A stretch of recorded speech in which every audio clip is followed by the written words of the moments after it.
सर्वांना जय लहूजी, जय भारत, जय भीम, जय शिवराय.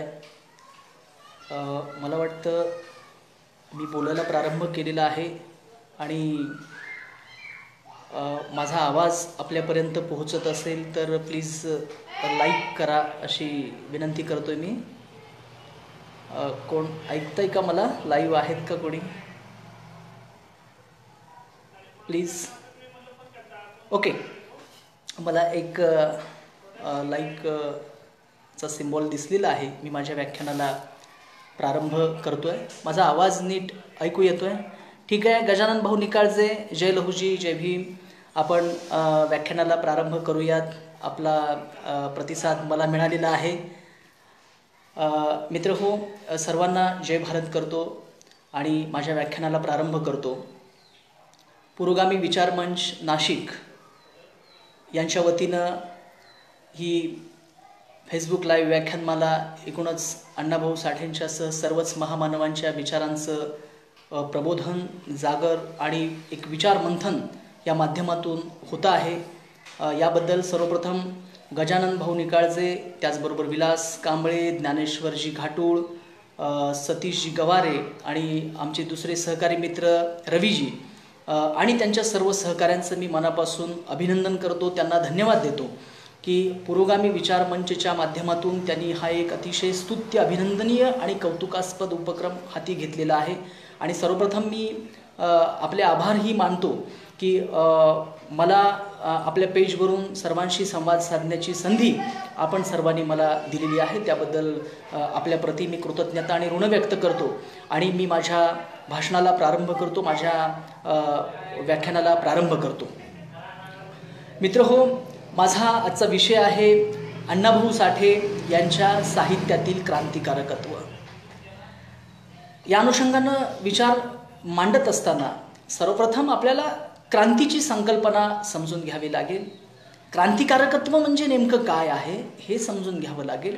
आणि अण्णाभाऊ साठेंच्या साहित्यामध्ये ही क्रांतिकारकता, हे क्रांतिकारकत्व, हा क्रांतीचा आशय आणि हा क्रांतीचा विचार कसा प्रतिबिंबित झालेला आहे आणि त्यांच्या साहित्यामधून हे क्रांतितत्व कसं आपल्या सर्वांसमोर आलेलं आहे आणि आपण नेमकं त्यातून काय घेऊन, कोणती मूल्यधारा, कोणती विचारधारा घेऊन आपण या पुढील काळामध्ये वाटचाल करणार आहोत, या संदर्भानं मी माझे काही विचार तुमच्यासमोर मित्रांनो ठेवण्याचा प्रयत्न करणार आहे. मित्रहो, अण्णाभाऊ साठे हे एक जनतेची नस ओळखलेले साहित्यिक होते. जनतेची नस ओळखणं म्हणजे काय? तर आपण ज्या देशामध्ये राहतो, आपण ज्या समाजामध्ये राहतो, ज्या समाजामध्ये काही सांस्कृतिक अशा प्रकारचा एक विचार आहे, म्हणजे इथले कायदे कानून, म्हणजे त्या समाजाचे कायदे कानून असतील, त्या समाजाची एक संस्कृती असेल, त्या समाजाची भाषा असेल, या सगळ्या मुद्द्यांमध्ये आणखी असणारी बहुविधता असेल, या सगळ्यांची अचूक जाण असणारे कलावंत साहित्यिक म्हणजे सत्यशोधक अण्णाभाऊ साठे. हे आपण पहिल्यांदा समजून घेतलं पाहिजे. त्याचं कारण असं की मला वाटतं की अण्णाभाऊ ज्या काळामध्ये लिहित होते, अण्णाभाऊ ज्या काळाचं प्रतिनिधित्व करत होते, त्या काळामध्ये अण्णाभाऊंच्या इतका हा सगळ्या भवतालाचा आणि समकालाचा, वर्तमानाचा आवाज बुलंद करणारा दुसरा साहित्यिक मराठी साहित्यामध्ये मला वाटतं की तसा तेवढ्या ताकदीनं कोणी पुढं आलेला नाही, ही वस्तुस्थिती आहे. हे आपल्याला नाकारता येणार नाही. कारण अण्णाभाऊ साठे ज्या काळामध्ये लिहित होते, 1920ला अण्णाभाऊ साठेंचा जन्म आहे आणि अतिशय लहान वयामध्ये आपल्या आईवडिलांच्या सोबत, आपल्या लहान भावंडांच्या सोबत 5-6 महिने अण्णाभाऊ साठे चालत प्रवास करतात, मुंबईपर्यंत येतात. पोटाची खळगी भरण्यासाठी या लहान मुलांना एवढा प्रवास करावा लागतो, कष्टाचा, जिकिरीचा प्रवास करावा लागतो.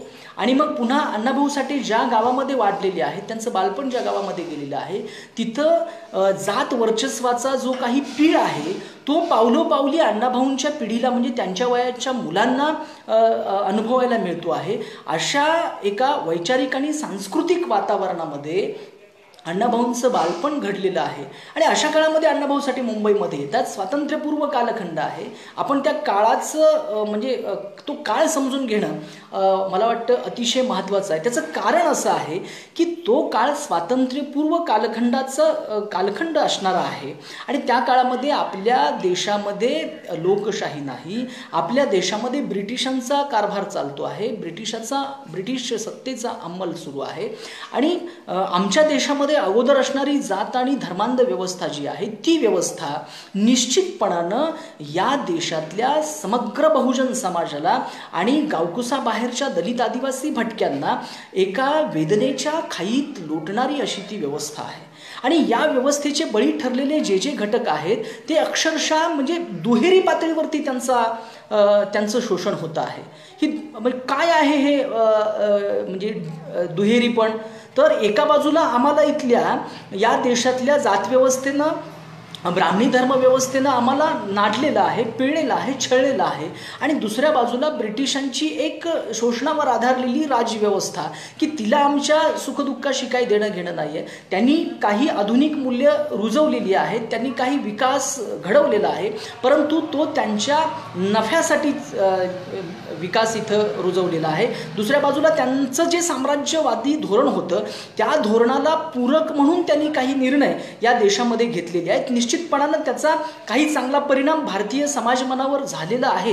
हे जरी खरं असलं तरी सुद्धा ब्रिटिशांनी भारतीयांचं शोषणच केलेलं आहे, याबद्दल दुमत असण्याचं काही कारण नाही.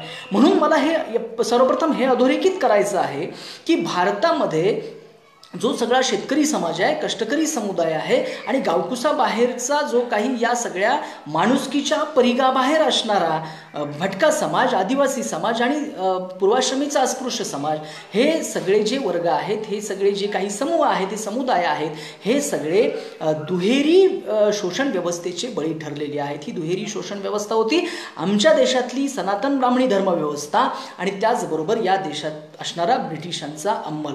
आणि या दुहेरी व्यवस्थेमध्ये छळले जाणारे, पिळले जाणारे हे सगळे लोक होते आणि या लोकांचं प्रतिनिधित्व, या लोकांचं सुख, या लोकांचं दुःख, या लोकांचं जगणं, या लोकांचं मरण, या लोकांचा भाकरी मिळवण्यासाठीचा संघर्ष, या लोकांचा स्वातंत्र्य मिळवण्यासाठीचा संघर्ष, हा सगळा जो संघर्ष आहे तो संघर्ष, त्यांची वेदना, त्यांच्या व्यथा आणि एकूणच त्यांच्या जीवनातले सगळे ताणेबाणे हे सगळं आपल्या साहित्यामध्ये मांडण्याचा प्रयत्न करण्याचं काम अण्णाभाऊ साठेंनी केलं. आणि मला वाटतं त्या काळाचा विचार करता अण्णाभाऊ साठे यांच्या इतकं या सगळ्या समग्र समाजाला आपल्या साहित्यामध्ये प्रतिबिंबित करण्यामध्ये दुसऱ्या कोणत्या कलावंताला यश आलेलं आहे असं म्हणता येणार नाही. महाराष्ट्राच्या पातळीवर तरी हे मला विधान करावं लागेल. त्याचं कारण असं आहे, अण्णाभाऊ साठेंच्या पूर्वी जे कोणी मराठी साहित्यामध्ये लिखाण करत होते ते सगळे मनोरंजनाच्या पातळीवरचं साहित्य निर्माण करत होते. ते जे सगळे लोक आहेत साहित्य निर्माण करणारे, ते मध्यमवर्गीय जीवन जाणीवा व्यक्त करणारे सगळे साहित्यिक आहेत, कलावंत आहेत. म्हणजे एकूणच अण्णाभाऊ साठे ज्या काळामध्ये लिहित होते, अण्णाभाऊ साठे ज्या काळाचं प्रतिनिधित्व करत होते, अण्णाभाऊ साठे ज्या काळातल्या उपेक्षितांच्या आणि वंचितांच्या वेदनांचं प्रकटीकरण करत होते, त्या काळाच्या अगोदर, अण्णाभाऊंच्या अगोदरच्या पिढीमध्ये निश्चितपणानं फडके आणि खांडेकरांसारख्या मराठीतल्या ख्यातनाम, ख्यातकीर्त आणि दिग्गज अशा साहित्यिकांचं ते युग म्हणून ओळखलं जातं की ज्या काळामध्ये कलेसाठी कला की जीवनासाठी कला अशा प्रकारचं एक द्वंद्वात्मक वैचारिक वाद विवाद असं सगळं सुरू होतं.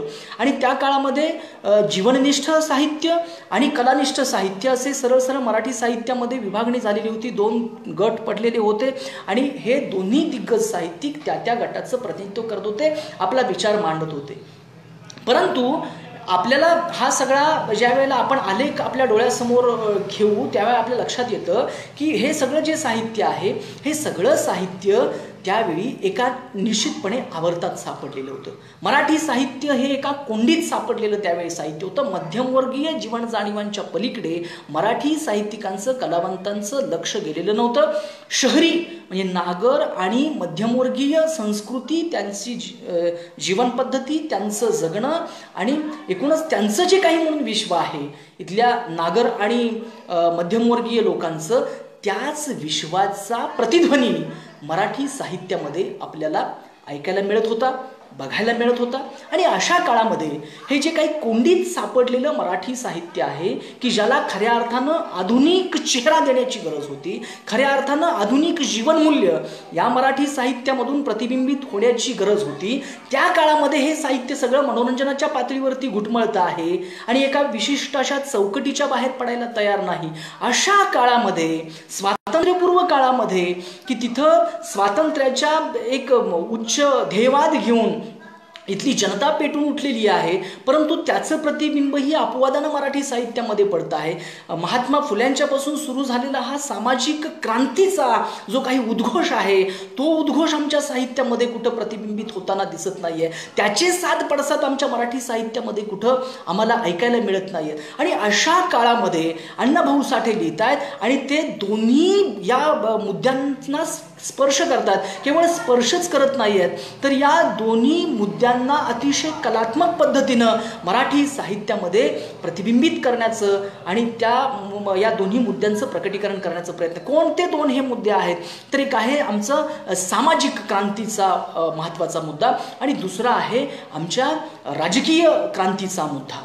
म्हणजे ज्या लहुजी साळवेंनी सांगितलं की जगेन तर देशासाठी, मरेन तर देशासाठी, देश महत्त्वाचा आहे. आणि लहुजींच्या काळामध्ये राष्ट्रवादाची संकल्पना पुरेशी स्पष्ट झालेली नसताना त्यांच्या आकलनाप्रमाणे त्यांना असं समजलं की नाही, हे ब्रिटिश लोक जे आहेत ते इथल्या लोकांचं शोषण करतात. आमच्या इथल्या मूळच्या इथल्या या देशाचे मालक असलेल्या सगळ्या बहुजनांच्या, दलितांच्या आणि सगळ्या भटक्यांच्या या ज्या काही समुदाय आहेत त्या समुदायांच्या हक्क अधिकारावर, म्हणजे आदिवासींच्या हक्क अधिकारावर हे सरकार, हे जे ब्रिटिश शासन आहे ते म्हणजे आम्हाला गदा आणत आहे आमच्या हक्कांवरती आणि म्हणून हे सरकार उलथून टाकलं पाहिजे. आणि छत्रपती शिवाजी महाराजांचा आदर्श घेऊन, शिवाजी महाराजांच्या स्वराज्याचं मॉडेल डोळ्यासमोर ठेवून लहुजी साळवे राजकीय क्रांतीचा एक परिणाम साधण्याचा प्रयत्न करतात. त्यासाठी ते नरवीर उमाजी नाईक यांना समतेच्या पायावर उभं असलेलं एक प्रतिसरकार निर्माण करण्याची संस्कार देत आहेत, त्यांना तो विचार देत आहेत. हे अभूतपूर्व आहे, क्रांतिकारक आहे. म्हणजे 1857च्या उठावाला सुद्धा नंतरच्या काळातल्या विचारवंतांनी स्वातंत्र्याचं समर किंवा युद्ध वगैरे असं संबोधण्यास नकार दिलेला आहे.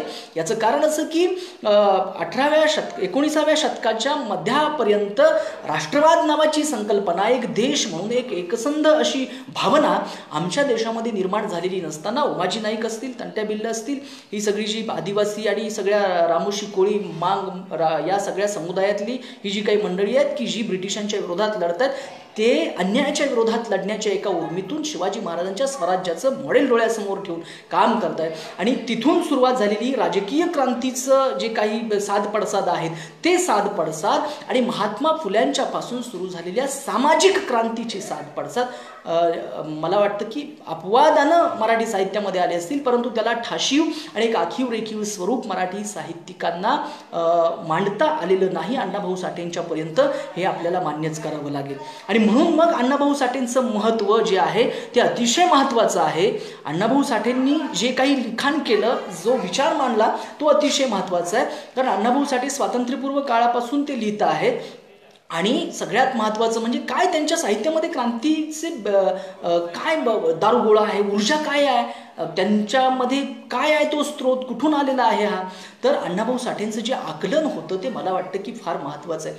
अवघं म्हणजे 1.5 दिवसाचं शिक्षण इथल्या सनातनी धर्मव्यवस्थेनं, जातीव्यवस्थेनं फक्त 1.5 दिवस शाळेत गेले अण्णाभाऊ साठे आणि त्या जातीव्यवस्थेमुळे त्यांना शाळा सोडावी लागली.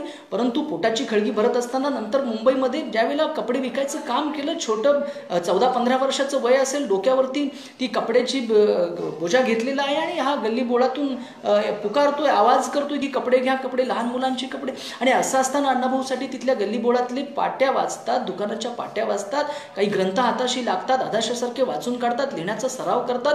आणि नंतरच्या काळामध्ये अण्णाभाऊ साठे म्हणजे ज्या अक्षरशत्रू समुदायातून, ज्या व्यवस्थेनं आम्हाला अक्षरशत्रू, अक्षराचा, शब्दांचा, ज्ञानाचा आणि आमचा संबंध येऊ नये अशी तजवीज केली, त्या जाती समूहातला अण्णाभाऊ साठे नावाचा एक लहान मुलगा ज्यावेळेला पुन्हा एकलव्याप्रमाणे या ज्ञानाची आराधना करतो, ज्ञान घेण्याचा प्रयत्न करतो आणि नंतरच्या काळामध्ये एवढं विपुल साहित्य निर्माण करतो. मला वाटतं अण्णाभाऊ साठे म्हणजे खऱ्या अर्थानं आधुनिक काळातला हा एकलव्य आहे की स्वतःच्या हिमतीवर, स्वतःच्या मनगटावर, स्वतःच्या बुद्धीवर, स्वतःच्या प्रतिभेवर या माणसानं साहित्य क्षेत्रामध्ये प्रचंड मोठ्या प्रमाणावरती जे योगदान दिलं आणि भारतीय तत्त्वज्ञानाला जबाबदारीनं बोलतोय की भारतीय तत्वज्ञानिक दार्शनिक क्षेत्राला एक दिशा दिग्दर्शन करण्याचं काम केलं.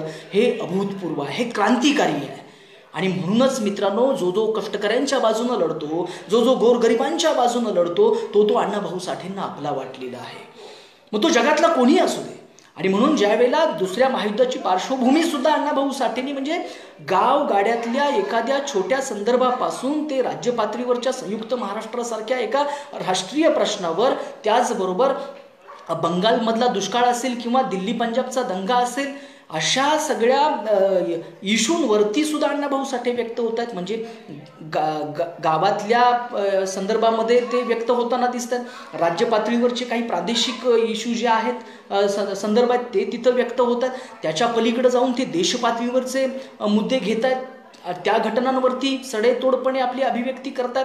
आणि एवढंच नव्हे तर आंतरराष्ट्रीय पातळीवर सुद्धा, म्हणजे मला अण्णाभाऊ साठेंचे मोठेपण वाटतं. मी सॅल्यूट करतो अण्णाभाऊ साठेंना, त्यांच्या लेखणीला, त्यांच्या विचारशक्तीला मी सॅल्यूट करतो की अण्णाभाऊ साठेंनी त्या काळामध्ये 1945चा सुमार आहे, दुसरं महायुद्ध संपलेलं आहे आणि अशा काळामध्ये नाझीवाद जो हिटलरशाही जी पुढे आली जगामध्ये, की त्या हिटलर, अण्णाभाऊ साठे महामानव हे किती द्रष्टे होते, दूरदृष्टीचे होते ते बघा, की त्यांनी सांगितलं की ही हिटलरशाही, हा नाझीवाद हा जगाला परवडणारा नाही. एखाद्या समुदायाचं इतक्या टोकाला जाऊन आपण द्वेष करणं, त्यांना मारून टाकणं, त्यांना चिरडून टाकणं, त्यांचं नामोनिशाण मिटवणं, हे माणुसकीच्या विरोधात आहे. हे माणुसकीच्या मूल्यांच्या विरोधातलं आहे आणि त्यामुळं हे जगाला परवडणारं नाही. हा नाझीवादाचा जो भस्मासूर आहे, हिटलरशाहीचा हा जो भस्मासूर आहे, तो आपण वेळीच रोखला पाहिजे. अशा पद्धतीचा संदेश अण्णाभाऊ साठे आपल्या पोवाड्याच्या माध्यमातून अगदी तरुण वयामध्ये देत आहेत. अगदी तरुण वयामध्ये, 25 ते 30 वर्षांचं वय आहे. आणि या 30 वर्षांच्या वयामध्ये मग त्यांचं आकलन बघा, त्यांचं वय जर लक्षात घेतलं तर हे खूप महत्त्वाचं आहे. म्हणजे आज 60 पार केलेल्या माणसाला जर खरं काय, खोटं काय, बरं काय, हा विवेकाच्या आधारे त्याला जर निष्कर्ष काढता येत नसतील, तर त्यावेळी त्या काळामध्ये अवघ्या 1.5 दिवसाचा औपचारिक शिक्षण घेतलेला हा माणूस ज्यावेळेला जागतिक पातळीवरच्या घटनांचं विश्लेषण करतो आणि एक निष्कर्ष काढतो की जे माणुसकीच्या बाजूचं आहे ते आमचं आहे, जे माणसाचं उन्नयन करणारं आहे, जे माणसाला उन्नत करणारं आहे, जे माणसाची प्रतिष्ठा वाढवणार आहे ते आमचं आहे, आणि जो माणुसकीच्या विरोधात असेल, जो माणसाचं शोषण करेल, जो समतेच्या विरोधातला असेल, तो आमचा वैचारिक शत्रू आहे. ही स्पष्ट आणि स्वच्छ भूमिका अण्णाभाऊ साठेंनी अवघ्या 30मध्ये घेतलेली आहे. हे अण्णाभाऊ साठेंचं मित्रांनो क्रांतिकारकत्व आहे. ही क्रांतिकारी घटना आहे. अण्णाभाऊ साठेंनी जे साहित्य मांडलं, जे साहित्य लिहिलं, त्याच्यामधून व्यक्त होणारी, अधोरेखित होणारी ही क्रांतिकारी घटना आहे. मला फार महत्त्वाचं वाटतं की त्या काळामध्ये दुसरं महायुद्ध झालेलं आहे, नाझीवादाचा भस्मासूर, हिटलरशाही वेगानं पुढे आलेली आहे आणि अशा काळामध्ये स्वातंत्र्य मिळत असलेल्या, तशी चिन्ह असलेल्या भारताला अण्णाभाऊ साठे सांगतायत की आपल्याला हा नाझीवाद चालणार नाही आहे, आपल्याला माणुसकीचा विचार पाहिजे. हे खूप महत्त्वाचं आहे. आणि म्हणून अण्णाभाऊ साठेंचं साहित्य मित्रांनो अतिशय क्रांतिकारी आहे, हे आपण समजून घेतलं पाहिजे. अण्णाभाऊ साठेंनी आपल्या साहित्यातून क्रांतिकारी विचार प्रसवला, मांडला, तो जन्मास घातला. म्हणजे काय केलं, तो पुढं नेला आणि जी क्रांतिकारी विचारांची एक मोठी, बहुआयामी, व्यापक, विशाल, विस्तृत अशा प्रकारची परंपरा गेल्या हजारो वर्षामध्ये या देशामध्ये विकसित पावत आलेली आहे, विकास पावत आलेली आहे, त्या परंपरेला, त्या विचार परंपरेला, त्या ज्ञान परंपरेला अण्णाभाऊ साठेंनी अधिक व्यापक केलं, अधिक विस्तृत आणि विशाल करण्याचं काम केलं. हे आपण समजून घेतलं पाहिजे. ही परंपरा सुरू होते कुठून? ही परंपरा सुरू होते बुद्धपूर्व काळापासून, की ज्यावेळेला सांख्य, त्याचबरोबर चार्वाक दर्शन होतं, विचार होता, तो विचार प्रवाह होता, अत्यंत वस्तुनिष्ठ, वास्तववादी असा तो विचार होता. तो विचार आणि त्या विचारामध्ये भर टाकून आणखी त्याला मानवतेचा आयाम देऊन, त्याला मानवतेचा स्पर्श देऊन, त्यात मानवतेची ऊर्जा ओतून तथागत बुद्धांनी या देशामध्ये इथल्या वैदिक धर्मसंस्कृतीच्या विरोधामध्ये क्रांतिकारी विचार मांडला आणि त्यांनी सांगितलं की प्रेम हे मूल्य फार महत्त्वाचं आहे. माणूस महत्त्वाचं आहे. आपण प्रत्येक सजीवावर दया केली पाहिजे. अशा प्रकारचं एक विचार तत्वज्ञान अण्णाभाऊ साठेंनी बुद्धाच्या विचार प्रवाहातून घेतलं आणि तो एक विचार प्रवाह समृद्ध आणि संपन्न करण्याचं काम अण्णाभाऊ साठेंनी केलं. बुद्धाच्या नंतर या देशामध्ये जशी क्रांती झाली तशी प्रतिक्रांती झाली आणि म्हणून मग बुद्धापासून सुरू झालेली ही सत्यशोधनाची परंपरा, ही समतेची परंपरा, ही प्रेमाची परंपरा, ही विज्ञाननिष्ठेची परंपरा, ही लोकशाही मूल्याची परंपरा. लोकशाही हा शब्द अलीकडचा असला आणि त्याला एक फार अलीकडचा जरी संदर्भ आणि इतिहास असला तरी सुद्धा प्रत्येक माणसानं स्वतंत्र जगलं पाहिजे. प्रत्येक माणसाच्या स्वातंत्र्याचा आपण आदर केला पाहिजे. किंबहुना प्रत्येक व्यक्तीला मत मांडण्याचा अधिकार आहे. प्रत्येक व्यक्तीला व्यक्ती म्हणून जगण्याचा आणि माणसासारखं जगण्याचा अधिकार आहे. त्याची प्रतिष्ठा आपण जपली पाहिजे. हा विचार बुद्ध तत्वज्ञानातूनच पुढे आलेला आहे आणि त्यामुळे बुद्धापासून सुरू झालेली ही सत्य शोधनाची परंपरा हे या विचार तत्वज्ञानाची परंपरा नंतरच्या काळामध्ये अनेक दिग्गज महामानवांनी, तात्त्वनिकांनी, दार्शनिकांनी पुढे ती अधिक समृद्ध केलेली आहे. त्याच्यामध्ये आपल्याला बरीच नावं घेता येतील, परंतु काही प्रमुख नावं जी आहेत त्याच्यामध्ये आपल्याला सम्राट अशोकाचं नाव घ्यावं लागेल, संत कबीरांचं नाव घ्यावं लागेल, छत्रपती शिवाजी महाराजांचं नाव घ्यावं लागेल. आमच्या इथला वारकरी संप्रदाय आहे, आमच्या इथला नाथ संप्रदाय, महानुभाव संप्रदाय, आमच्या इथला शीख संप्रदाय आहे, शीख धर्म आहे. हे जे काही वेगवेगळे धर्म आणि संप्रदाय की ज्यांनी वैदिक धर्माला कडाडून विरोध केला, बसवण्णांचं आपल्याला नाव त्याच्यामध्ये या क्रांतिकारी विचारामध्ये घ्यावं लागेल की ज्यांनी या सगळ्या विचार प्रवाहांचं, या सगळ्या विचार पंथांचं किंवा विचार संप्रदायाचं असं म्हणणं होतं की वेद प्रामाण्य आपण नाकारलं पाहिजे, आपण सगळ्यांशी माणुसकीनं राहिलं पाहिजे, आपण लिंग किंवा जाती आधारे कोणावरती अन्याय करणं हे चूक आहे, हे अमानवीय आहे आणि आपण जे जे मानवीय आहे, जे जे माणुसकीला धरून आहे ते आपण केलं पाहिजे. सगळ्यांना ज्ञान घेण्याचा अधिकार असला पाहिजे. अशा पद्धतीची मांडणी या सगळ्या विचारवंतांनी, या सगळ्या विचार प्रवाहांनी केलेली आहे. अलीकडच्या काळामध्ये आपण असं म्हणू शकतो की संत साहित्यामध्ये म्हणजे वारकरी संप्रदायामध्ये ज्या पद्धतीनं बुद्ध विचारांचा या वारकरी संप्रदायावरती आपल्याला प्रभाव दिसतो आणि समतेचं तत्त्वज्ञान, एक प्रेमाचं तत्त्वज्ञान, हे तत्त्वज्ञान वारकरी संप्रदायानं अधिक विकसित केलं. भले त्याला काही त्या काळाच्या मर्यादा असतील, परंतु ते त्यांनी मांडलं. म्हणजे आपण साधी गोष्ट आहे की ज्या काळामध्ये जातीव्यवस्था होती, ज्ञानबंदी होती इथल्या बहुजनांना, म्हणजे एका विशिष्ट वर्गाच्या हातात सगळी ज्ञानसत्ता एकवटलेली होती, अशा काळामध्ये तुकारामासारखा एक बहुजन कुणबी कष्टकरी समुदायातला संत ज्या वेळेला उठतो आणि विद्रोहाचा झेंडा फडकावतो, विद्रोह एक बंड पुकारतो आपल्या शब्दांच्या माध्यमातून आणि सगळ्यात तो महत्त्व कशाला देतो तर माणुसकीला महत्त्व देतो. म्हणजे जे का रंजले गांजले त्यासी म्हणे जो आपुले तोची साधू ओळखावा देव तेथेची जाणावा, अशी मांडणी करणारा तुकाराम मला फार महत्त्वाचं वाटतं.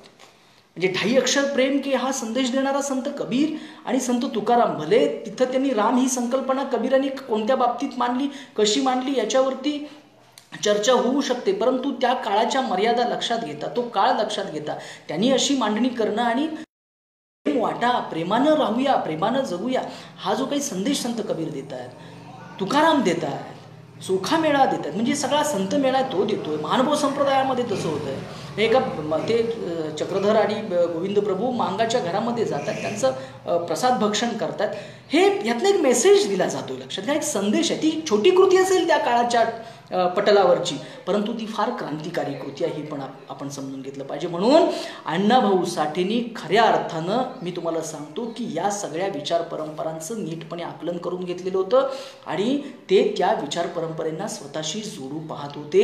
हे मला क्रांतिकारकत्व फार या ठिकाणी अधोरेखित करायचं आहे, हे फार महत्त्वाचं आहे आणि ते मला आपल्यासमोर मांडायचं आहे. मित्रांनो, अण्णाभाऊ साठेंनी स्पष्टपणे म्हटले की महानुभावांनी जी काही भूमिका मांडली ती भूमिका फार महत्त्वाची आहे आणि त्या भूमिकेचा गौरव करणं, त्या भूमिकेचा आदर करणं हे अण्णाभाऊ साठेंनी आपल्या विचारातून व्यक्त केलेलं आहे. म्हणजे काय की जो दलितांच्या वेदनेशी समरस होतो तो आमचा हा साधा सरळ सिद्धांत अण्णाभाऊ साठेंनी मांडला. म्हणून ते महानुभाव संतांशी म्हणजे महानुभाव संप्रदायाशी आपलं नातं जोडू शकले. ही समज असणं आणि हे आकलन असणं हे खूप महत्त्वाचं आहे. आणि म्हणून जे नाझीवादाच्या विरोधात लढतात, जे हिटलरशाहीच्या विरोधात लढतात, जे लोकशाहीच्या बाजूचे आहेत, जे शोषणाच्या विरोधातले, जे समतेच्या बाजूचे, ते सगळे आमचे, ही एक स्पष्ट स्वच्छ परखड भूमिका अण्णाभाऊ साठेंनी घेतलेली आहे हे आपल्याला लक्षात येतं. म्हणून अण्णाभाऊ साठेंचं साहित्य हे क्रांतिकारी साहित्य आहे. मित्रहो, मी तुम्हाला एकच सांगतो की अलीकडच्या काळातला म्हणजे एक साधारण 19व्या शतकाच्या प्रारंभापासून या महाराष्ट्रामध्ये आणि या देशामध्ये ज्या काही सामाजिक, सांस्कृतिक आणि राजकीय क्षेत्रामध्ये उलटापालटी घडल्या त्या क्रांतिकारीच होत्या. म्हणजे तो काळाचा जर आपण विचार केला तर त्या काळामध्ये लोकहितवादींनी काही विवेकनिष्ठ भूमिका घेणं, बघा शतपत्राच्या माध्यमातून महात्मा फुलेंनी अतिशय क्रांतिकारी, अतिशय जबरदस्त अशा प्रकारची एक आक्रमक भूमिका घेऊन इथल्या ब्राह्मणी धर्म व्यवस्थेला त्या धर्मव्यवस्थेची चिकित्सा करून खऱ्या अर्थाने एक पर्यायी व्यवस्था निर्माण करण्याचं, म्हणजे सत्यधर्माच्या माध्यमातून, सत्यशोधकी समाजाच्या माध्यमातून, त्या तत्त्वज्ञानाच्या माध्यमातून एक पर्याय उभा करण्याचा जो प्रयत्न केला तो अण्णाभाऊ साठेंना आपला वाटला. आणि म्हणून महात्मा फुल्यांना अण्णाभाऊ साठेंनी आदरानं अभिवादन केलेलं आहे, लक्षात घ्या. आणि जे कोणी इथल्या कष्टकऱ्यांच्या बाजूनं उभे आहेत, जे कोणी इथल्या सामान्य लोकांच्या बाजूनं उभे आहेत, ते आमचे आहेत असं अण्णाभाऊ ज्यावेळेला म्हणतात त्यावेळेला हे सगळं क्रांतिकारी असतं, हे सगळं अभूतपूर्व असतं. त्याचं कारण असं आहे की हे सगळं म्हणायला, त्या विचाराशी आपलं नातं जोडायला आपल्याला डिकास्ट व्हावं लागतं, जाती विरहित व्हावं लागतं. आपल्याला धर्माचे आपली कुंपणं सगळी तोडून मोडून टाकावी लागतात.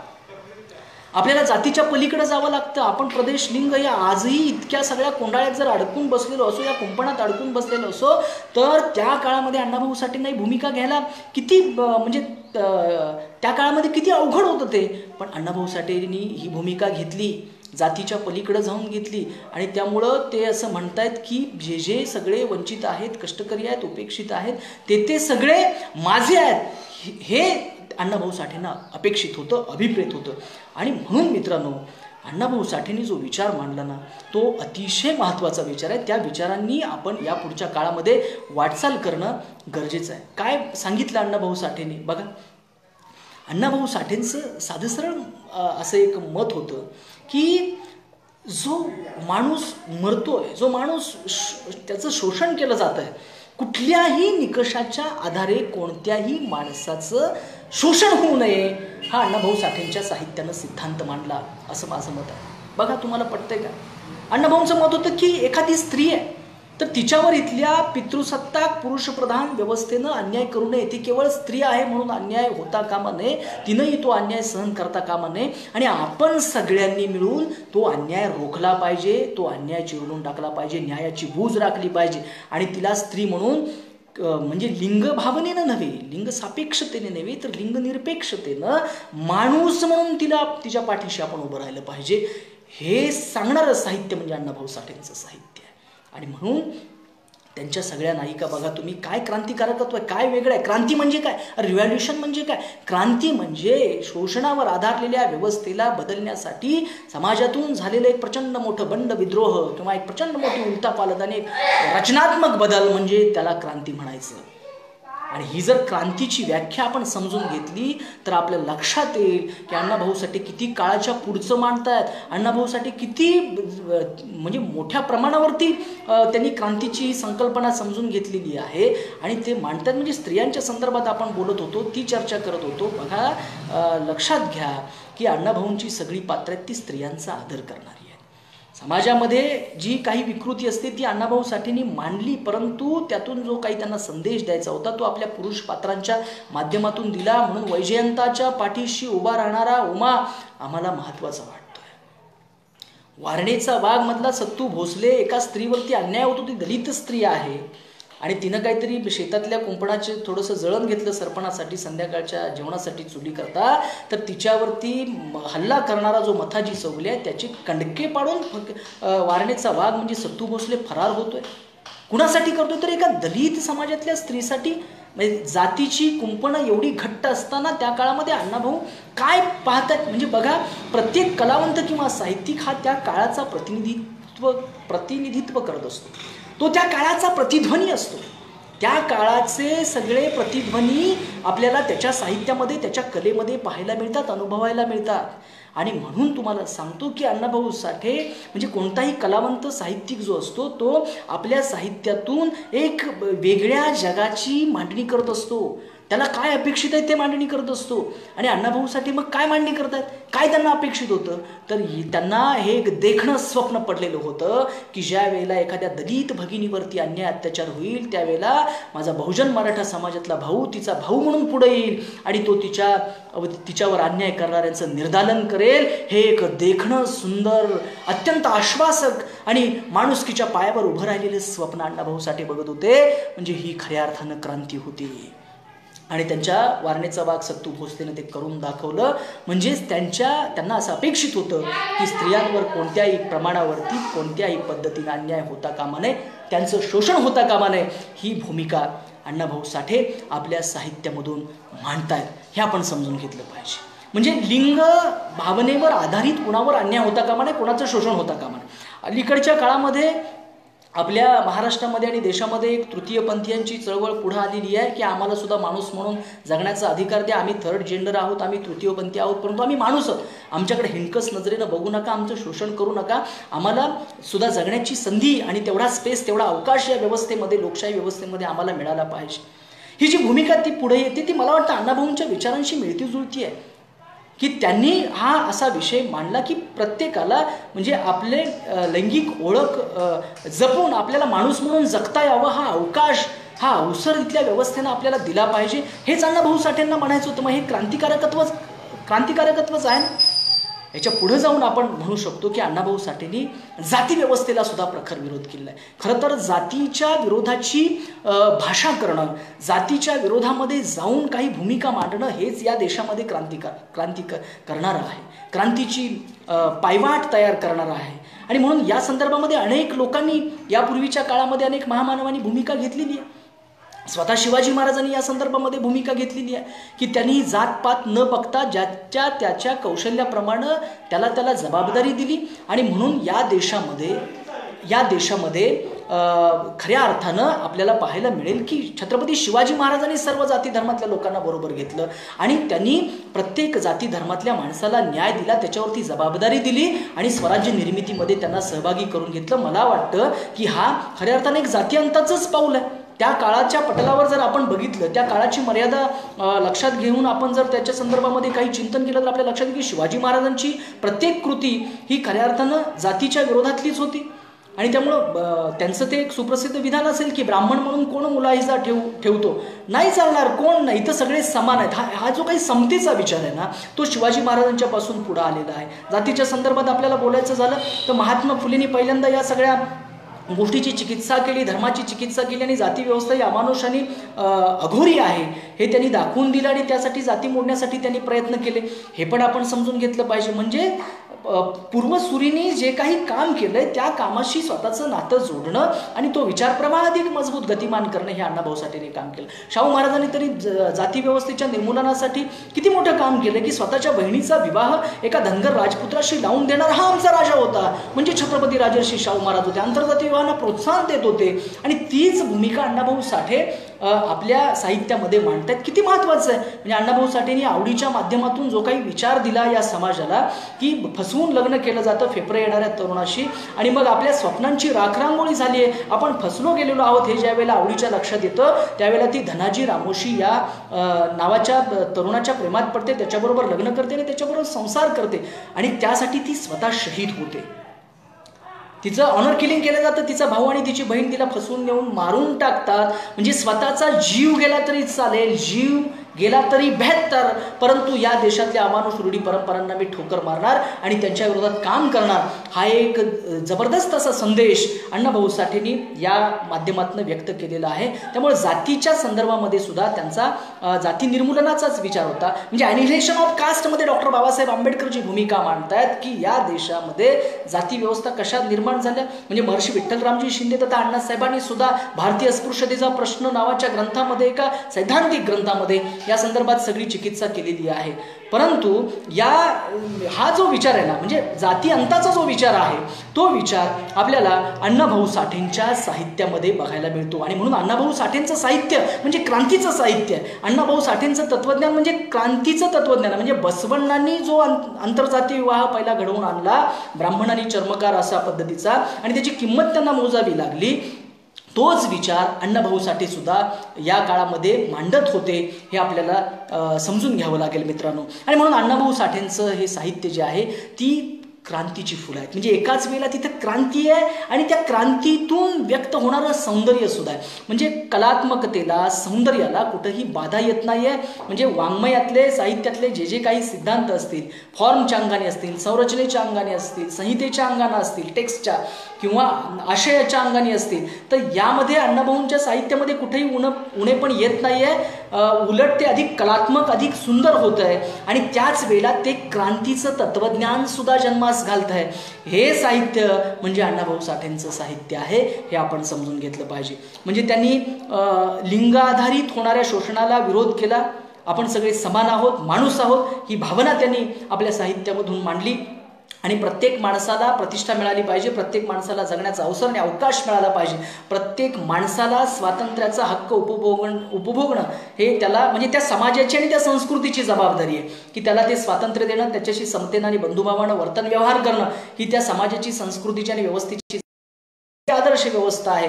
असा एक विचार अण्णाभाऊ साठेंनी आपल्या साहित्यातून मांडल्याचं आपल्याला दिसून येतं. म्हणून अण्णाभाऊ साठेंचं साहित्य हे क्रांतिकारी आहे. त्यांनी वर्णांताचा विचार मांडला. या देशामध्ये वर्णव्यवस्था आहे इथल्या प्रचलित व्यवस्थेमध्ये, आणि ही वर्णव्यवस्था जोपर्यंत आहे तोपर्यंत जाती व्यवस्था असणार आहे. म्हणजे वर्ण आणि जाती अंत झाला पाहिजे आणि आपण सगळे माणूस म्हणून एका पातळीवर, समान पातळीवर आलो पाहिजे, अशा प्रकारचा विचार मांडणारे आधुनिक मराठी साहित्यामध्ये पहिले साहित्यिक कोण असतील तर अण्णाभाऊ साठे आहेत असं मला वाटतं. कारण अण्णाभाऊ साठे स्वतःच्या जातीपुरतं लिहिलं नाही. म्हणजे अण्णाभाऊ साठेंनी पहिल्या दलित साहित्य संमेलनाचं उद्घाटन केलं आणि त्याच्यामध्ये अतिशय मूलभूत आणि सैद्धांतिक अशा प्रकारची मांडणी अण्णाभाऊ साठेंनी केलेली आहे. ते म्हणाले की तुम्ही जगण्याचा अनुभव घ्या, जगण्यावर निष्ठा ठेवा, आणि हा जगण्यातला जो काही संघर्ष आहे, दलितांचा आहे, उपेक्षितांचा आहे, तो जगण्याचा संघर्ष तुम्ही आपल्या साहित्यामध्ये मांडा. दलित साहित्यिकांना त्यांनी मार्गदर्शन करताना हे सांगितलेलं आहे. परंतु त्यांनी हे पण सांगितलं की आपण फक्त त्या एका वर्तुळामध्ये अडकून नाही पडायचं. जो कोणी दुःखित आहे, जो व्यथित आहे, जो वेदनेनं ग्रासलेला आहे, त्याच्या वेदनेशी आपलं नातं जोडलं गेलं पाहिजे आणि ते आपल्या साहित्यामध्ये आणलं पाहिजे असं अण्णाभाऊ साठे म्हणाले. नंतरच्या काळामध्ये सगळे जातीचे कोंडाळे दलित साहित्यामध्ये जरी झाले असले तरी फक्त आपल्या एका जातीचं लिहिलं नाही. ते मांग जातीमध्ये जन्माला आले ही वस्तुस्थिती आहे. या देशामध्ये कुणी कुणातल्या जातीमध्ये जन्माला यावं हे काही हातात नसतं, कारण इतकी अमानुष आणि इतकी साचेबंद अशी अजून सुद्धा तिची वीण इतकी घट्ट आहे, अजून सुद्धा तिची पाळंमुळं इतकी घट्ट आहेत. अशा जाती व्यवस्थेत जन्माला येऊन त्यांनी फक्त मांगाचंच लिहिलं नाही, त्यांनी भटक्यांचं लिहिलं, त्यांनी मराठ्यांचं लिहिलं, त्यांनी सगळ्या 18 पगड म्हणजे 12 बलुतेदार, 18 अलुतेदार जातींचं लिहिलं, शेतकऱ्यांचं लिहिलं, सगळ्यांचं लिहिलेलं आहे, सगळ्यांचं लिहिलेलं आहे. मला हे सांगायचं की अण्णाभाऊ साठे जातीच्या पलीकडे जाऊन विचार करतात. जातीचा, धर्माचा आणि वर्णाचा अंत झाला पाहिजे आणि लिंगाधारित किंवा अशा कोणत्याही निकषाच्या आधारे जर कोणी शोषण करत असेल तर त्या शोषणाला, त्या व्यवस्थेला ठोकरून लावलं पाहिजे. अशा प्रकारची क्रांतिकारी भूमिका अण्णाभाऊ साठेंनी घेतलेली आहे. मला वाटतं साहित्यविषयक त्यांची जी भूमिका आहे ती कुणाशी मिळती जुळती आहे? डॉक्टर बाबासाहेब आंबेडकरांच्या विचारांशी ही मिळती जुळती आहे. आंबेडकरांनी 1954 मध्ये विदर्भ साहित्य संघाला भेट दिली आणि त्या विदर्भ साहित्य संघामध्ये जे काही त्यांनी भाषण केलं ते अतिशय महत्त्वाचं आहे. बाबासाहेब त्या भाषणामध्ये असं म्हणतात, साहित्यिकांना संदेश देताना असं म्हणतात की साहित्यिकांनी आपण त्यांच्या लेखणीचं तेज इतकं गडद केलं पाहिजे, इतकं तेजस्वी केलं पाहिजे की त्यांच्या लेखणीच्या तेजानं इथं भोवताली असलेला सगळा विषमतेचा अंधार सगळा पळून गेला पाहिजे, जळून गेला पाहिजे. आणि खेड्यापाड्यात सुद्धा खूप मोठी दुःखी लोक आहेत, व्यथित लोक आहेत, वेदनांनी ग्रासलेली लोक आहेत. त्या वेदनेशी नाळ या साहित्यिकांची आणि त्यांच्या लेखणीची जुळली गेली पाहिजे आणि त्यांचं जगणं साहित्यामध्ये आणलं पाहिजे. हा संदेश, हा सल्ला, हे मार्गदर्शन डॉक्टर बाबासाहेब आंबेडकरांनी सर्व साहित्यिकांना दिलेलं होतं. 1954 सालचं भाषण आहे बाबासाहेब आंबेडकरांचं नागपूरच्या विदर्भ साहित्य संघातलं. अण्णाभाऊ साठेंनी नेमकं तेच केलंय. अण्णाभाऊ साठेंचं लेखणीचं जे तेज आहे ते सगळं खेड्यापाड्यापर्यंत गेलं, वाड्या वस्त्यापर्यंत गेलं, आदिवासींच्या पाड्यापर्यंत गेलं. म्हणूनच अण्णाभाऊ साठे म्हणू शकले, भिल्ल कोळ्यांची, आदिवाशांची मांग रामोशांची. भिल्ल कोळ्यांच्या पर्यंत अण्णाभाऊ साठे गेले आणि त्यांनी सांगितलं की ते खऱ्या अर्थानं या जगाचे मालक आहेत, या देशाचे मालक आहेत आणि या देशाची मालकी सगळ्यांची असली पाहिजे, सगळ्या लोकांची असली पाहिजे. हा एक क्रांतिकारी विचार आहे, लक्षात घ्या. हे एवढं सोपं नाही. हा देश सगळ्यांचा आहे असं म्हणणं एवढं सोपं नाही. आज हा देश विशिष्ट लोकांचा आहे, विशिष्ट धर्माचा आहे, विशिष्ट जातीचा आहे असं म्हणणाऱ्यांच्या अवलादी पैदा झालेले असताना अण्णाभाऊ साठे अवघं 1.5 दिवसांचं शिक्षण घेतलेला हा माणूस या सगळ्या बुद्धांपासून सगळ्या सत्यशोधकी परंपरेचा वसानी वारसा प्रगल्भ करतो, बुलंद करतो आणि सांगतो की अवनी सगळ्यांच्या, भिल्ल कोळ्यांची, आदिवाशांची, मांग रामोशांची आहे, सगळ्यांचे, कष्टकऱ्यांची आहे, बहुजनांची आहे. म्हणजे भारतीय संविधानानं जो आम्हाला एकतेचा आणि बहुसांस्कृतिकतेचा आदर करण्याचं जे काही तत्व आम्हाला शिकवलेलं आहे तेच तत्व खऱ्या अर्थानं अण्णाभाऊ साठेंनी आपल्या साहित्यामध्ये मांडलेलं आहे. म्हणून अण्णाभाऊ साठे हे क्रांतिकारी साहित्यिक आहेत हे आपण समजून घेतलं पाहिजे. मित्र हो, अण्णाभाऊ साठेंनी आपल्या साहित्य आणि कलेच्या संदर्भातली एक भूमिका घेतलेली आणि ती निश्चितपणानं त्यांची जी भूमिका होती ती जीवननिष्ठ होती, माणसांच्या बाजूची होती. वैजयंतच्या प्रस्तावनेमध्ये त्यांनी असं म्हटलेलं आहे की या देशामध्ये जे काही जुन्या चालीरीती जे काही आहे, वाईट जे आहे ते सगळं जळून खाक व्हावं, वैरभाव संपुष्टात यावा, ही एक अतिशय सुंदर अशी स्वप्न अशा प्रकारचं अण्णाभाऊ साठेंनी बघितलं. अरे जाती जातीमध्ये वैर, धर्माधर्मामध्ये वैर, गटागटामध्ये वैर, भावकीत सुद्धा वैर, हा वैरभाव संपुष्टात यावा आणि प्रेमाचा सगळीकडे वर्षाव व्हावा, हे एक सुंदर देखणं स्वप्न अण्णाभाऊ साठे बघतात. महात्मा फुले काय बघतात? अरे ख्रिस्त महम्मद मांग ब्राह्मणासे धरावे पोटाशी बंधुपरी, हा एक उदात्त अशा बंधुभावाचा विचार महात्मा फुलेंनी आपल्या अखंडाच्या आणि तत्वज्ञानाच्या माध्यमातून मांडला. तोच विचार अण्णाभाऊ साठे म्हणतात ना. म्हणजे ख्रिस्त म्हणून, मुस्लिम म्हणून, हिंदू बौद्ध म्हणून आपापसामध्ये भांडत बसणं हे बरोबर नाही, हे माणुसकीच्या विरोधात आहे. प्रत्येकाचा आदर करू, त्यांचं काही असेल, धर्माचं काही म्हणणं असेल ते त्यांचं वैयक्तिक बाब आहे, ती त्यांची खाजगी बाब आहे. प्रत्येकाने धर्म आपला वैयक्तिक ठेवू, खाजगी ठेवू, सार्वजनिक करायचं नाही. आपण सगळे एकत्र येताना आपण सगळे माणूस असू, आपण भारतीय असू. किती मोठं स्वप्न आहे. म्हणजे आजच्या काळामध्ये अण्णाभाऊंच्या विचारांची प्रस्तुतता किती महत्त्वाची आहे हे आपल्याला लक्षात येतं, कारण त्या विचारातली क्रांतिकारकता तेवढी उच्च कोटीची आहे. हे पण आपण समजून घेतलं पाहिजे. मित्र हो, आपल्याला खूप बोलता येईल या अनुषंगानं, परंतु अण्णाभाऊ साठेंनी काय भूमिका घेतली की या देशाचं नंदनवन झालं पाहिजे. त्यांनी कादंबरीच्या प्रस्तावनेमध्ये म्हटलं, वैरच्या प्रस्तावनेमध्ये म्हटलं, वैजयंतच्या प्रस्तावनेमध्ये म्हटलं आणि ते म्हणाले असं की या देशामधला वैरभाव संपुष्टात यावा, प्रेमभाव प्रस्थापित व्हावा, या देशामध्ये समता नांदावी आणि या देशाचं नंदनवन व्हावं. किती सुंदर स्वप्न आहे. मग ते असं म्हणाले का की एकाच धर्माचा हा देश करा, एकाच जातीचा करा आणि या देशामध्ये दंगली होऊ देत, रक्ताचे पाठ वाहू देत आणि एकाच धर्माचा हा देश होऊ दे. नाही, असं स्वप्न त्यांनी बघितलं नाही. हा देश सगळ्यांच्या मालकीचा आहे. या देशावर प्रत्येकाचा हक्क आहे. प्रत्येकाने रक्त सांडले पाहिजे. राहत इंदोरी साहेबांचा एक शेर आहे ना की सभी का खून है शामिल यहाँ की मिट्टी में. राहत इंदोरी साहेब, ज्येष्ठ शायर आणि कवी. सभी का खून शामिल है यहाँ की मिट्टी पे, हिंदुस्तान किसी के बाप का थोडी है. हा जो शेर आहे ना तेच अण्णाभाऊंना म्हणायचं आहे. भारत हा कोणाची काही एकट्याची मक्तेदारी नाही. इथं सगळ्यांना समान संधी मिळाली पाहिजे, समान न्याय मिळाला पाहिजे आणि तेवढा त्यांना सगळ्यांना समान विश्वास मिळाला पाहिजे. डॉक्टर बाबासाहेब आंबेडकरांच्या भारतीय संविधानानं सुद्धा हीच भूमिका मांडली. सगळ्यांना समान न्याय, सगळ्यांना समान संधी आणि समतेचा आणि बंधुभावाची एक व्यवस्था निर्माण करण्याची हमी आम्हाला बाबासाहेबांच्या संविधानाच्या सरनाम्यानं दिली आणि तोच विचार अण्णाभाऊ साठे आपल्या साहित्यामध्ये मांडतायत. म्हणून अण्णाभाऊ साठेंचं साहित्य हे क्रांतिकारी साहित्य. अण्णाभाऊ साठेंनी आपली माणसं विद्रूप नाही केली. अण्णाभाऊ साठेंनी आपल्या माणसांना विकृत पद्धतीनं नाही मांडलं. अण्णाभाऊंची सगळी पात्र धाडसी, बेडर, माणुसकीसाठी आणि प्रेमासाठी शहीद होणारी आहे बघा. आणि त्यांना सूड घ्यायचा नाही आहे, परंतु इथली व्यवस्था बदलायची आहे. जी अन्याय करते, जी शोषण करते, जी माणसाला माणूसपण नाकारते, माणसाचं माणूसत्व छिनून घेते, अशा व्यवस्थेला त्यांना सुरुंग लावायचं आहे आणि या देशामध्ये नवी माणुसकीवर आधारलेली व्यवस्था निर्माण करायची आहे. हे त्यांचं स्वप्न होतं. म्हणून अण्णाभाऊंचं जे साहित्य ना त्या साहित्यामध्ये इथल्या प्रचलित धर्माला, जाती व्यवस्थेला आणि हजारो वर्षाची एक व्यवस्था या देशामध्ये चालत आलेली आहे, रूढ आहे, प्रस्थापित आहे, ती व्यवस्थाच ठोकरून लावण्याचं आव्हान अण्णाभाऊ साठे सगळ्यांना करतात आणि त्यासाठी त्यांनी जो काही दारुगोळा पुरवलेला आहे ना तो फार महत्त्वाचा आहे. त्यांची एक एक कथा, त्यांचं एक एक वाक्य म्हणजे समतेच्या लढाईला पुरवलेली एक ऊर्जा आहे. समतेच्या लढाईतलं त्या एक एक शस्त्र म्हणजे अण्णाभाऊ साठेंची एक एक कलाकृती आहे. आणि जर आपल्याला ही विषमतावादी व्यवस्था नेस्तनाबूत करायची असेल, तिला संपवायची असेल तर अण्णाभाऊ साठेंनी दिलेली विचारशस्त्र घेऊनच आपल्याला पुढे जावं लागेल. आणि म्हणून अण्णाभाऊ साठे देशभक्त घोटाळे नावाच्या त्या की जग बदल घालून घाव सांगून गेले मला भीमराव. हे कोणते घाव आहे? ते विचारांचे घाव घालायचे आहेत. आणि ते विचारांचे घाव घालण्यासाठी शस्त्रसुद्धा तेवढीच विचारांची तत्त्वज्ञानाची ताकदीची असली पाहिजेत. आणि तशी शस्त्र अण्णाभाऊ साठेंच्या साहित्यामध्ये प्रत्येक ओळीमध्ये आपल्याला पाहायला मिळतात. आज काय झालं?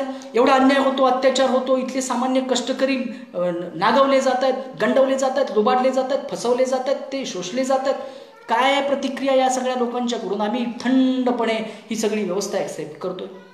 पण अण्णाभाऊ साठेंची पात्र असं म्हणतात, ज्यावेळेला अन्याय होतो त्यावेळेला म्हणतात की आमच्याकडे गमवण्यासारखं नाही, परंतु आम्ही अन्यायाच्या गर्तेत मरणार नाही, आम्ही न्यायासाठी कटून मरू म्हणतात. कटून मरू आम्ही, शेवटचा श्वास आमच्या जोपर्यंत शरीरात आहे तोपर्यंत आम्ही लढाई करू, मरू 72, परंतु आम्ही या व्यवस्थेच्या विरोधात 2 हात करू. कटून मरू म्हणतात. आणि अण्णाभाऊंचं पात्र म्हणतं की मेलेलं मेंढरू आगीला भीत नसतं. आमच्याकडे काय गमावण्यासारखं? आम्ही मेलेली माणसं, आम्ही कशाला तुमच्या आगीला भिऊ?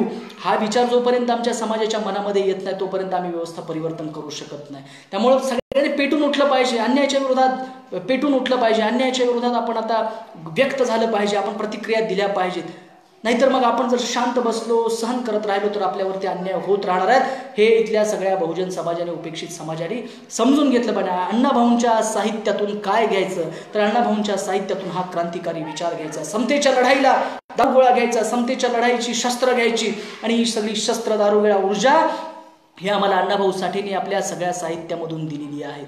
काय? अण्णाभाऊ साठे म्हणतात 2 मार्च 1958 दलित साहित्य संमेलन झालं आणि अण्णाभाऊ साठेंनी उद्घाटकीय भाषण केलं. अण्णाभाऊ साठे म्हणतात की पृथ्वी शेषनागाच्या मस्तकावर तरलेली नाही, ती दलितांच्या तळहातावर तरलेली आहे. दलित म्हणजे कोण?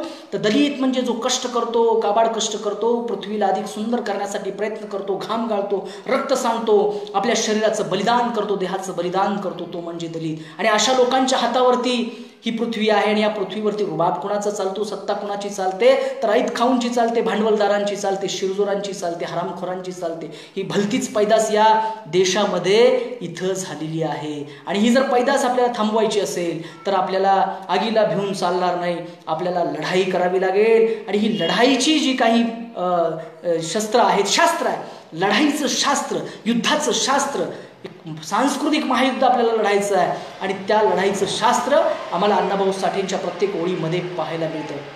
आणि म्हणून मित्रांनो, इथं जो अन्याय करतो, म्हणजे त्या साहित्य संमेलनामध्ये जो अन्याय करतो त्याच्या विरोधात लढाई करण्याचा विचार आपल्याला त्याने दिलेला आहे. आणि म्हणून अण्णाभाऊ साठे म्हणतात की पृथ्वी शेषाच्या मस्तकावर तरलेली नाही, ती दलितांच्या तळहातावर तरलेली आहे. हे क्रांती विज्ञान आहे, हे साधं सूत्र नाही आहे, क्रांतीचं सूत्र आहे. इथल्या प्रचलित धर्मव्यवस्थेला हादरा आहे, इथल्या प्रस्थापितांच्या सगळ्या निकषांना, मूल्य निकषांना, साहित्यिकांच्या निकषांना, सगळ्यांना आपल्याला हा एक हादरा देण्याची, एक ऊर्जा पुरवण्याचं काम अण्णाभाऊ साठेंचं ते एक वाक्य करतं. हे आपण समजून घेतलं पाहिजे. आणि वाक्याला 2008 मध्ये 50 वर्ष झाली. 2 मार्च 1958 अण्णाभाऊ साठेंनी त्या साहित्य संमेलनाचं उद्घाटन करताना ते विधान केलं. आणि त्या विधानाला 50 वर्षे 2 मार्च 2008 मध्ये पूर्ण झाली. आणि डॉक्टर मच्छिंद्र सकटे सर आणि आम्ही सर्व मंडळींनी त्यांच्या मार्गदर्शनाखाली मुंबईमध्ये त्या विधानाचा सुवर्ण महोत्सव साजरा करणारं सुवर्ण महोत्सवी मराठी साहित्य संमेलन आम्ही मुंबईमध्ये घेतलेलं होतं. मला सांगायचं हेच आहे की एक विधानाचं, एका साहित्य संमेलनाचा सुवर्ण महोत्सव होणं, एखाद्या कुठल्या तरी घटनेचा सुवर्ण महोत्सव होणं हे ठीक आहे, परंतु एका विधानाचा सुवर्ण महोत्सव 50 वर्ष झाल्याबद्दल साहित्य संमेलन घेऊन आपण मुंबईमध्ये केलेला होता. एका विधानाचा सुवर्ण महोत्सव साजरा करणं हे भारतीय साहित्यामधलं एकमेव उदाहरण आहे. आणि ते म्हणजे अण्णाभाऊ साठेंचं ते विधान आहे. का? तर त्याच्यामध्ये तेवढी क्रांती ठासून भरलेली आहे. हे आपण सगळ्यांनी समजून घेतलं पाहिजे. आणि म्हणून मित्रांनो, मला असं वाटतं की प्रल्हाद केशव अत्र्यांनी, आचार्य अत्र्याने अण्णाभाऊ साठेंच्या कथात्म साहित्याचा गौरव करताना असं म्हटलं की अण्णाभाऊ साठेंची पात्र म्हणजे जगण्यासाठी लढणाऱ्या माणसांची कथा आहे. आणि विंदा करंदीकर, ज्ञानपीठ विजेते साहित्यिक विंदा करंदीकर, ते असं म्हणाले की आम्हाला लाज वाटली पाहिजे, म्हणजे आम्हाला प्रचंड असं काहीतरी वाटलं पाहिजे, कमी वाटलं पाहिजे. अरे काही साधनं नसताना हा माणूस एवढं लिहितो, एवढ्या ताकदीचं लिहितो, एक अनोखं विश्व की जे कधीच मराठी साहित्यामध्ये आलं नाही, ते विश्व मराठी साहित्यामध्ये आणण्याचा प्रयत्न करतो. हे किती मोठं आहे असं विंदा करंदीकर म्हणाले. आणि नारायण सुर्वे तर म्हणाले की साहित्यातला दीपस्तंभ कलंडला. अरे या तिथल्या पुढच्या सगळ्या साहित्यिकांच्या पुढच्या कितीतरी पिढ्यांना मार्गदर्शन करणारा, दिशा दाखवणारा अण्णाभाऊंच्या सारखा दीपस्तंभ त्यांच्या मृत्यूनंतर त्यांनी मृत्यूलेख लिहिला, दीपस्तंभ कलंडला म्हणून. दीपस्तंभाची उपमा दिली. खरं आहे ते, कारण अण्णाभाऊ साठेंनी मराठी साहित्याला क्रांतीची दिशा दाखवली. अण्णाभाऊ साठेंनी मराठी साहित्याला एक वेगळा आयाम दिला, वेगळं परिमाण दिलं. हे अण्णाभाऊ साठेंचं योगदान आहे. एक लक्षात घ्या की डॉक्टर बाबासाहेब आंबेडकरांना प्रेरणा म्हणून दलित साहित्याची निर्मिती झाली, परंतु ज्यावेळेला काळ, प्रेरणा आणि इतिहास याचा विचार करता दलित साहित्याचे जनक मित्रांनो अण्णाभाऊ साठे ठरतात. 1960च्या दशकानंतर दलित साहित्याचा प्रवाह अधिक रूढ झाला, अधिक ठाशी रेखीव झाला. परत 1959ला फकीरा नावाची कादंबरी निर्माण करून खऱ्या अर्थानं अण्णाभाऊ साठेंनी दलित साहित्याचा म्हणजे खऱ्या दलित साहित्याचा, की ज्याच्यामध्ये बंडखोरी आहे, त्याच्यामध्ये विद्रोह आहे, ज्याच्यामध्ये एका नव्या समतावादी जगाचं स्वप्न आहे, हे या सगळ्या गोष्टींचा पाया त्या एका कलाकृतीच्या माध्यमातून अण्णाभाऊ साठेंनी फकीरा या कादंबरीतून घातले. दलित साहित्याचे जनक म्हणून अण्णाभाऊ साठेंनाच आपल्याला श्रेय द्यावं लागेल. हे त्रिकालाबाधित सत्य आहे, हे सूर्य सत्य आहे, हेही आपण समजून घेतलं पाहिजे. मित्रांनो, अण्णाभाऊ साठेंनी ज्या जीवनमूल्यांची पाठराखण केली ती जीवनमूल्य आपण समजून घेतली पाहिजेत. म्हणजे अण्णाभाऊ साठेंनी पोवाडे लिहित असताना त्यामध्ये सांगितलं, म्हणजे अमळनेरचे अमर हुतात्मे नावाचा पोवाडा लिहिला आणि त्याच्यामध्ये सांगितलं की तो जो कोणी लोकशाहीसाठी तो हुतात्मा झालेला आहे तो हिम्मतवाला आहे. म्हणजे लोकशाहीसाठी हुतात्मा झालेल्या माणसाला हिम्मतबाज म्हणून मराठी साहित्यामध्ये अजरामर करून टाकण्याचं काम अण्णाभाऊ साठे करतात. लोकशाहीवर त्या माणसाची किती निष्ठा असेल, त्या मूल्यांवर किती निष्ठा असेल हे त्यातनं प्रकट होतं. आणि म्हणून त्यांनी लोकराज्य आणण्याची संकल्पना मांडलेली आहे. लोकराज्य म्हणजे कोणाचं? लोकांचं राज्य आणणं. अरे हाच तर क्रांतिकारी विचार आहे. आजपर्यंत राज्य कोणाचं होतं? आजपर्यंत राजाच्या पोटी त्याचा राजपुत्र जन्माला यायचा आणि तो राजा व्हायचा. म्हणजे राज्य विशिष्ट लोकांच्या हातात. जसं राजसत्तेचं, तसंच ज्ञानसत्तेचं, तसंच आर्थिक सत्तेचं अण्णाभाऊ साठेंना अपेक्षित नव्हतं. सगळ्या सत्तांमध्ये सामान्यातले सामान्य लोक गेले पाहिजेत. हाच तर खऱ्या अर्थानं लोकशाहीच्या विकेंद्रीकरणाचा आणि सत्तेच्या विकेंद्रीकरणाचा विचार आहे. तो विचार अण्णाभाऊ साठेंनी आपल्या ललित साहित्यातून मांडलेला आहे, हे समजून आपण घेणं गरजेचं आहे. आणि म्हणून अण्णाभाऊ साठेंचं साहित्य क्रांतिकारी साहित्य. लोकराज्य आलं पाहिजे म्हणतात, लोकशाहीसाठी आपण लढलं पाहिजे असं अण्णाभाऊ साठे म्हणतात. आणि म्हणून गरिबांच्या बाजूनं गरिबांचा आवाज बुलंद करणं, लेखणी, वाणी, कला हे त्यांच्यासाठी खर्च करणं, म्हणजे देशाला अधिक सुंदर करण्यासाठी आपण काम करत राहणं, हे मित्र हो आता गरजेचं आहे. आणि ते आपल्याला अण्णाभाऊ साठेंच्या साहित्यातून तो आदर्श आपल्याला घ्यायचा आहे आणि त्या विचारांनी आपल्याला पुढं वाटचाल करायची आहे. मित्रांनो, अनेक उदाहरणं तुम्हाला मी सांगू शकेन की अण्णाभाऊ साठेंचं साहित्य म्हणजे काय आहे, क्रांतीचं साहित्य म्हणजे काय नेमकं आहे. अशा अनेक उदाहरणं देता येतील, परंतु मी 1-2-3 उदाहरणं फक्त तुम्हाला शेवटी देतो आणि मी माझ्या भाषणाला पूर्णविराम देतो. जवळजवळ 55 मिनटं मी बोलतो आहे. अजून 5-7 मिनटं मी बोलेन आणि मी माझ्या भाषणाला पूर्णविराम देईन. फक्त ते 1-2-3 उदाहरणं मी आपल्यासमोर ठेवण्याचा प्रयत्न करेन.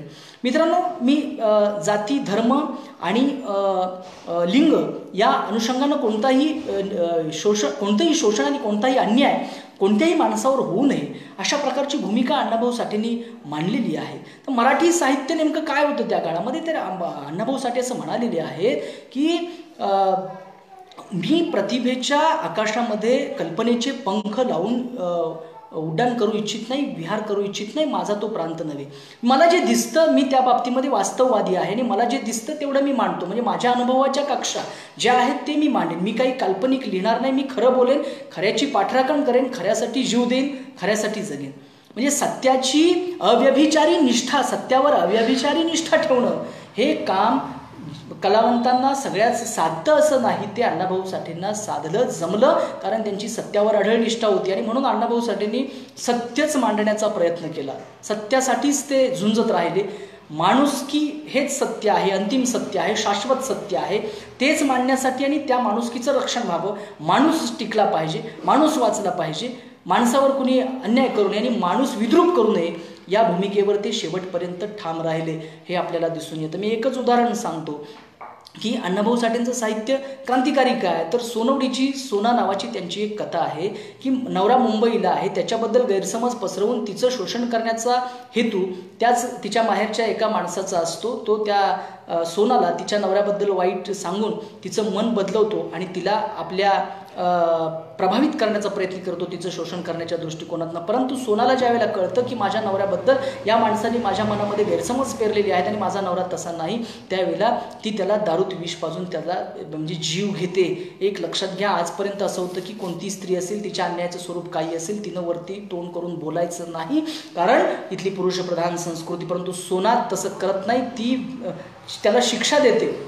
लक्षात घ्या, म्हणजे हे खूप महत्त्वाचं आहे. ते सोनवडीची सोना या कथेमधून अण्णाभाऊ साठेंनी मांडलं. आवडीच्या माध्यमातून जाती अंताचा त्यांनी विचार मांडला. निळूमांग साजूरकर या कथेमधून त्यांनी एका मातंग समाजातल्या माणसावरती प्रामाणिकपणे जगतोय. अरे, दुसऱ्याकडून तंबाखू मागून खाणारा हा एक प्रामाणिक साधा सरळ माणूस ज्यावेळेला त्याच्यावरती चोरीचा आळ घेतला जातो आणि त्याला एका खोट्या गुन्ह्यात अडकवलं जातं, त्यावेळेला त्याचा बदला निळूमांग घेतो आणि शिक्षा रद्द झाल्यावर तो म्हणतो की आता मी माझ्या कृष्णामाईमध्ये जाईन आणि यथेच्छ तिथं पोहेल.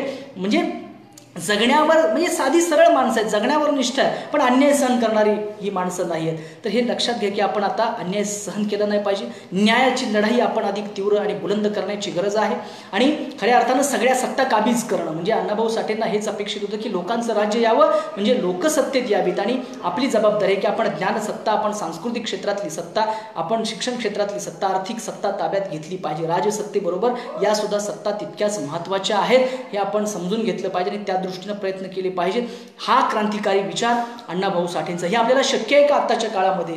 मला वाटतं शक्य आहे. अशक्य असं काहीच नाही. अण्णाभाऊ साठेंनी आपल्याला जगण्याची उमेद दिली आहे. अण्णाभाऊ साठेंनी आपल्याला लढण्याची उमेद दिलेली आहे. अरे, वारणेचा वाघ, सत्तू भोसले, गोंधळी, नावी, महार, मांग, रामोशी या सगळ्या जातीतल्या 18 पगड जातीतल्या लोकांना एकत्र करतो आणि बलाढ्य ब्रिटिश सत्तेच्या विरोधात बंड पुकारतो. आणि बाबरखान नावाचा फौजदार आहे आणि त्याचा भाचा की ज्या सई महाराणीला त्यानं वाचवलंय, तिचाच मुलगा त्याच्यावरती फौजदार म्हणून तिथं चाल करून येतो. तेव्हा बलाढ्य ब्रिटिश सत्तेला सुद्धा जेरी सांडणारा आणि त्यांच्या तोंडाला फेस आणणारा सत्तू भोसले जर एवढं करत असेल, तर यातनं आपल्याला अण्णाभाऊंनी संदेश दिलाय की आपण सगळे जे कोणी अन्यायग्रस्त आहेत, जे लोकशाहीच्या बाजूने आहेत, त्यांनी एकत्र यावं आणि जे कोणी चुकीचा विचार मांडतायत त्यांच्या विरोधात नेटानं एकीनं लढावं.